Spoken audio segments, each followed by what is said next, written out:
Yes, my name is Jalen Matthews. I am a recent graduate of the University of Kentucky.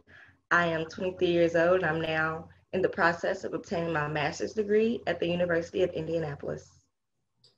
I'm getting my master's of science in exercise physiology. So my stroke experience was a little unique. I have sickle cell disease, which stroke is already one of the risks for the disease. On July 4th, 2009, I was getting ready just for a barbecue, like everybody else on the 4th of July, and my left arm started to go numb, and I got really worried. I told my mom, but we didn't really think anything of it. Um, so about 10 minutes later, we called the ambulance and I tried to get in her car so she could take me to the hospital because ambulance wasn't coming fast enough. And I collapsed actually in her car. So there was nothing much we could really do.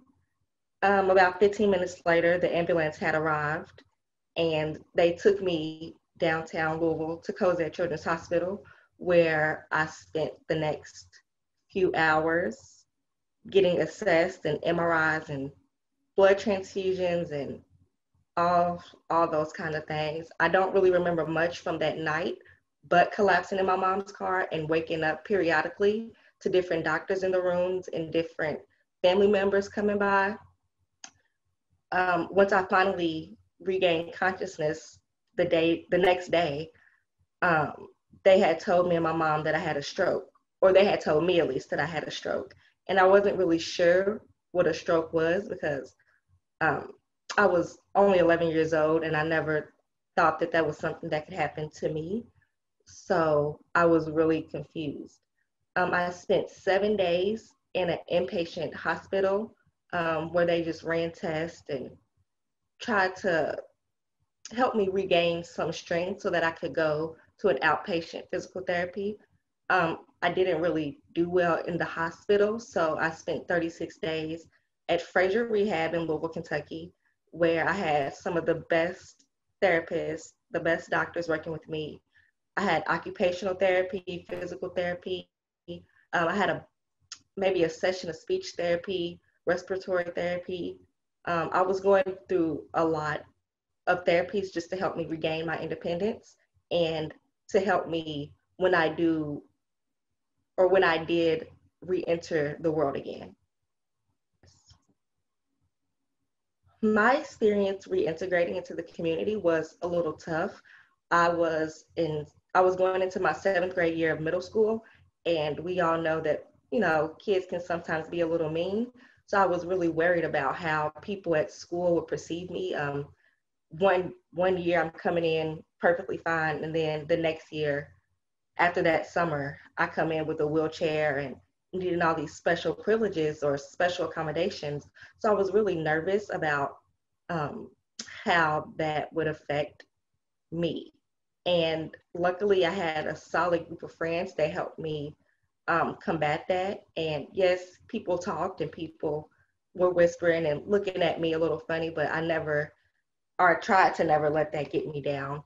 It's always a challenge. I'm still growing up and I'm still figuring out things and gaining new independences. I still have left side paralysis, and I also just recently moved into an apartment by myself.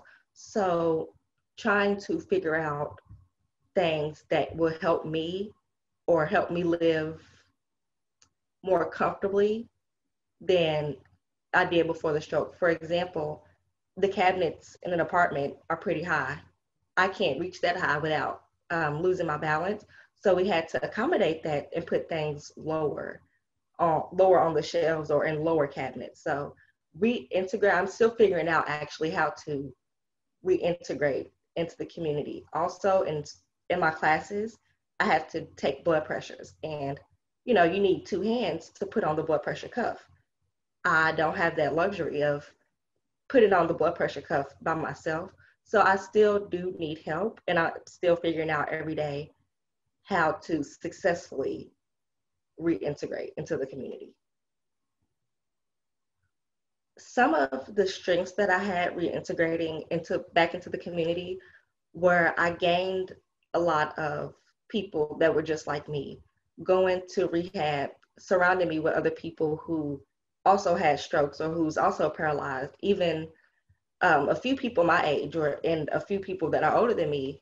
We got to really communicate and just be in a space where everybody understood what we were going through. There was no weird looks or no, judging attitudes or anything. So I really found that helpful, since I didn't really get it at school, or a lot of, non-judgmental thoughts at school. Being in rehab and being around that community was amazing. And I also got to become a part of the Stroke Association of Kentuckiana, and the Sickle Cell Association of Kentuckiana.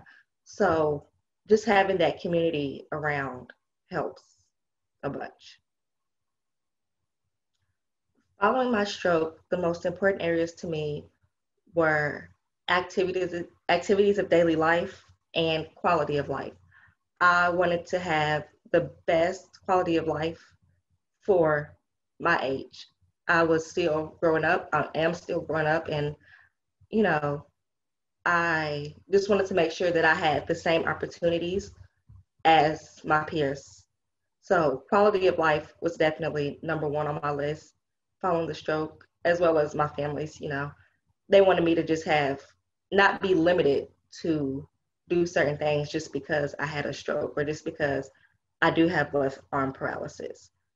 Um, Activities of daily life was also really important to me because I knew that my parents weren't going to be around all the time to help me do things like pour me a cup of milk or help me take a shower. So really improving my strength so that I could do those basic activities were really important to me. And I didn't ever want to feel like I was a burden on anybody.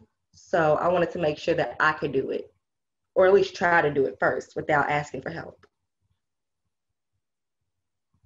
Having my stroke definitely changed my perception of disability. I figured out very quickly that the term ableism was real, or people who are able-bodied sometimes get better accommodations or better arrangements than somebody with a disability because they see them as, oh, they can do everything with no, physical limitations. And I just don't think that's true. I feel like I can do anything that somebody with two arms can do, except I just do it with one arm. So before my stroke, I definitely didn't realize that I did have a little more privilege than somebody that was disabled. And I think that it's sad that it did have me taking a stroke to realize that, we really are all the same. We really are. Just some people have limitations on what they can do, but that doesn't stop them or stop me from doing what everybody else can do. The advice that I would give healthcare providers to give to the stroke survivors, and re-engaging into the community, is just encourage them. Encourage them to go out, because going out into the community helps you feel a sense of normalcy. It helps you feel like things were how they were before the stroke. And I think that's really important, just to have that sense of familiarity with your community, and it lifts your spirits, and it's really helpful. So I would just say encourage your stroke survivor to get back out there. And it may seem a little scary at first, but it's worthwhile.